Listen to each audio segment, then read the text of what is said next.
Hello everybody, this is Money Mom. Welcome back to the channel. Today I want to talk to you guys about 7 things you don't owe anybody. Number 8 actually is going to be a bonus. And guess what? These are some things that I still struggle with, but I'm getting better. Let me get started. Number 1, you don't owe anybody a response. Example, somebody asked my daughter who she was voting for, and they were very polite about it, but she said, you know what? I want to keep my vote private. And I thought that was good. As a matter of fact, my daughter didn't tell my husband or I who she was voting for.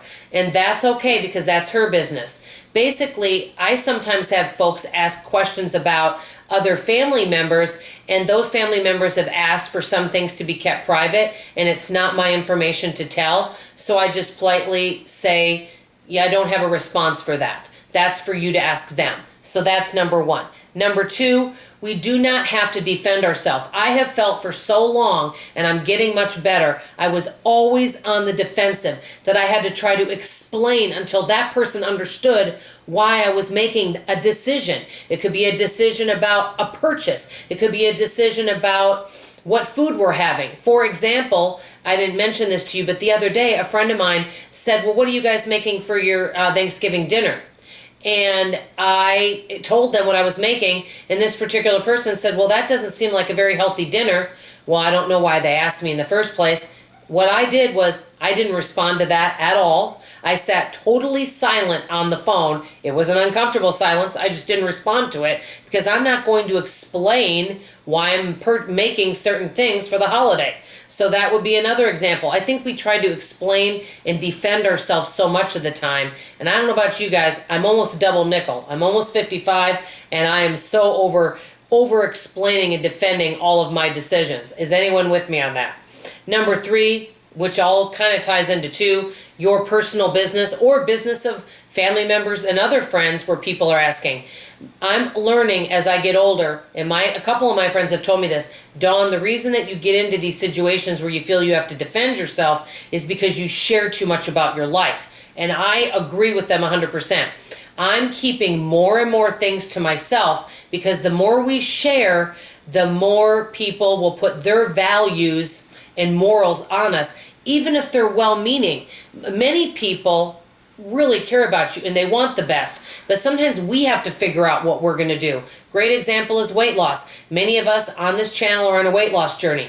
Many of us are doing all different sorts of things because we're doing what works for us, and maybe we're still trying to figure out what works for us. So that's number 3. Number 4, and this is a big one, money. And I don't mean people asking to loan money. That could be part of it. I'm talking your business. Many times I have felt like I'm loyal to all these different, businesses, like, they say frugal people shop around for their health insurance, their life insurance, homeowner's car once a year to see what kind of deals you get. Well, me, I'm like, well, if it isn't fixing, or if it isn't broken, why fix it? And sometimes I don't shop around enough because I feel loyal, or I like the people I already work with, so I feel kind of a loyalty to them. That being said, also, if someone comes to my door, which I have a no soliciting sign, or somebody's selling, cookies or popcorn, I sometimes still feel a little bit bad that I'm not buying something from them, even though I don't need that item. So I don't know if any of you have that. I still have a little bit of guilt. I still try to go the other way and I avoid speaking to them, but we don't owe anyone our business because there's always more people that are maybe interested in that business. Number 5, self-confidence. I don't know about you guys, but there's some folks you can hang around that you go away feeling so good. And I want to be that kind of person if you spend time with me. And then there's some people that after you spend time with them, they're a fun sponge and they just drag you down and you feel worse about yourself and the world around you.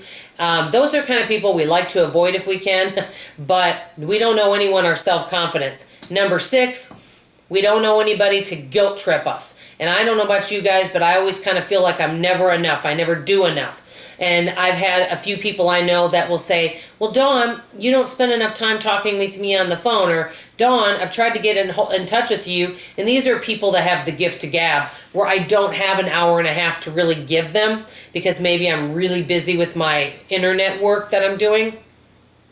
And then you feel bad because you hadn't called them back, or when you're on the phone with them, you feel like you're rushing them off the phone. And so we don't owe anyone to guilt trip us. Number 7, this is a big one.